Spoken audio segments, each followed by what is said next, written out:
South Africa's independent media finds itself once again being the news as opposed to actually reporting the news.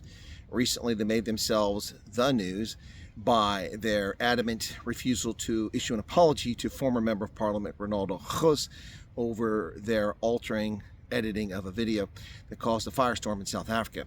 But independent media, the group that owns The Star, Cape Times, Sunday Independent, and of course IOL, the toilet paper of record, they have claimed that they've withdrawn from the Press Council of South Africa.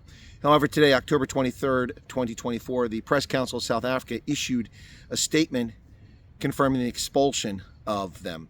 The Press Council of South Africa has expelled independent media for its refusal to comply with rulings and sanctions of the Council's adjudication process.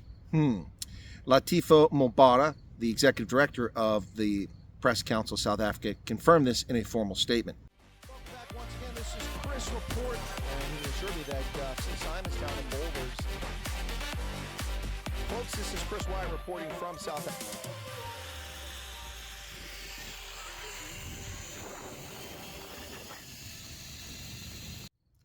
Now, the expulsion stems from IOL's refusal to retract a column about News 24's reporter Karyn Maughan, of course, is famous for being sued by Jacob Zuma.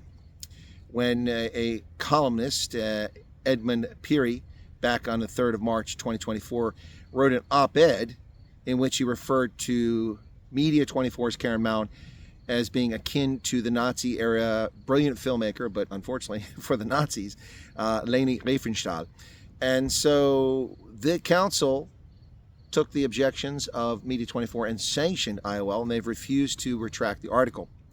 So they've been expelled today, but they claim that they have withdrawn. Unfortunately, according to the Press Council of South Africa, the process for withdrawing from this voluntary organization is a 3-year process. You don't simply withdraw. Now, it's not the only thing that they've done wrong. Also, the case of Gillian Moody comes to play.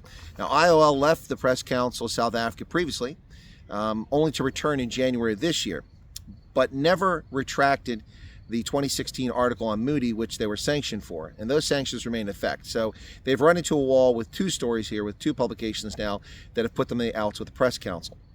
Now, they're not the first organization, media organization, to be kicked out of the voluntary Press Council of South Africa, which is a self-regulating body. The previous one was the Jewish Report, which was removed back in 2022 for failing to comply with what the council told them to do. Now, there's a case here that's not being discussed in either event. What's interesting, this story is being reported everywhere.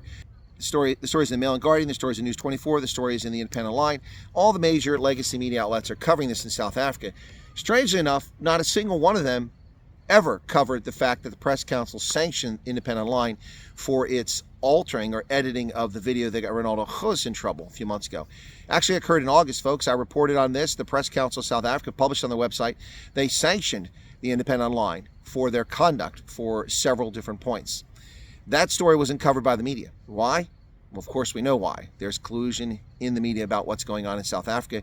They will not allow anyone to uncover the truth about someone who's not a racist when they've been falsely accused as a racist, unless it suits their needs. Now, Karyn Maughan, Media 24, pursued this case. But this story is being reported all over today that IOL has been expelled.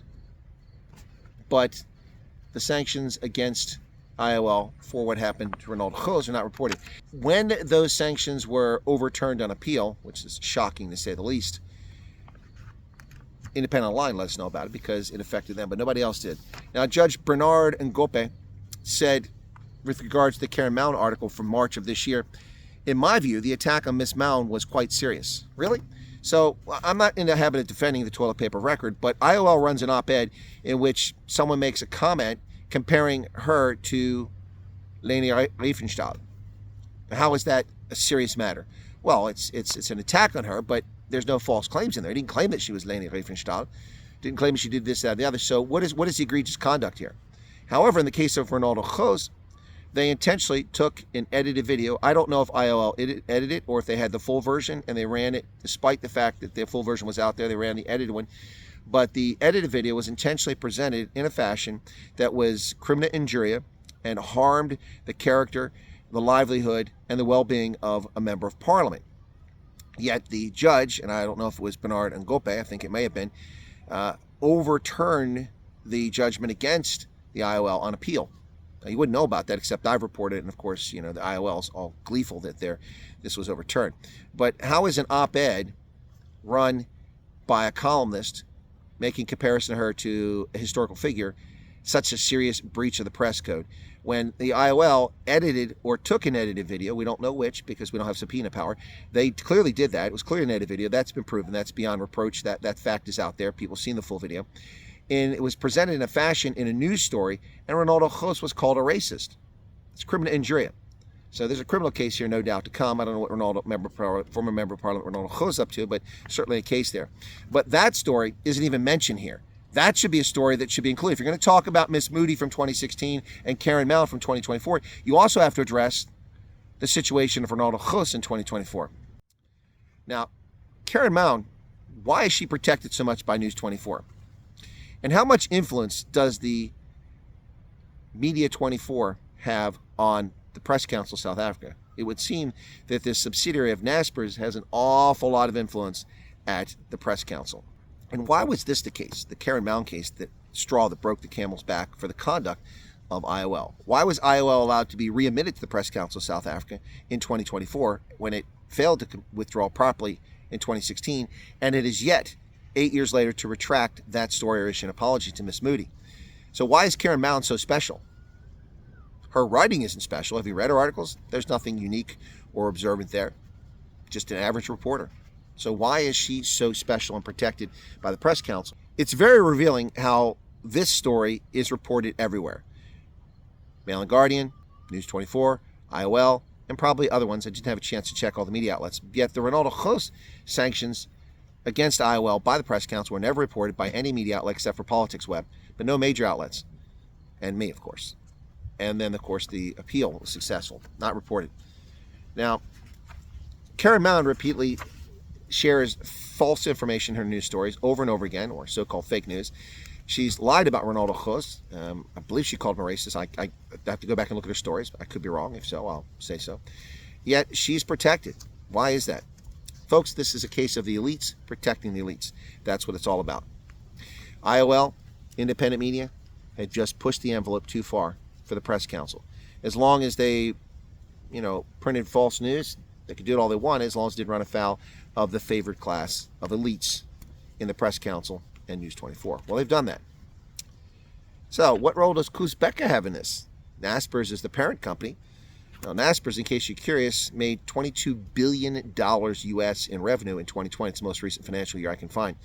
Of the $22 billion in financial revenue, Naspers' profit was $3.7 billion. $3.7 billion, folks. That's insane. That's over 65 billion rand in profit. Yeah, interesting. So what role do they play here? So there you have it. What are your thoughts? What say you? It is interesting that the Ronaldo Jose story was buried and not covered, and that the Press Council goes to bat for Karyn Maughan, but they didn't do so for Miss Moody. Yes, they did take on the case. Yes, they did sanction IOL, but then they didn't do anything to them. They let them come back, and that still stands from 2016. So 2016, 2024, and 2024. The conduct of the toilet paper of record is really sad. Hopefully they'll clean up their act, but I don't think so as long as the current CEO remains there. Thanks a lot for tuning in, folks. We'll catch you next time. God bless. Be safe out there. Don't take any wooden nickels. Cheers.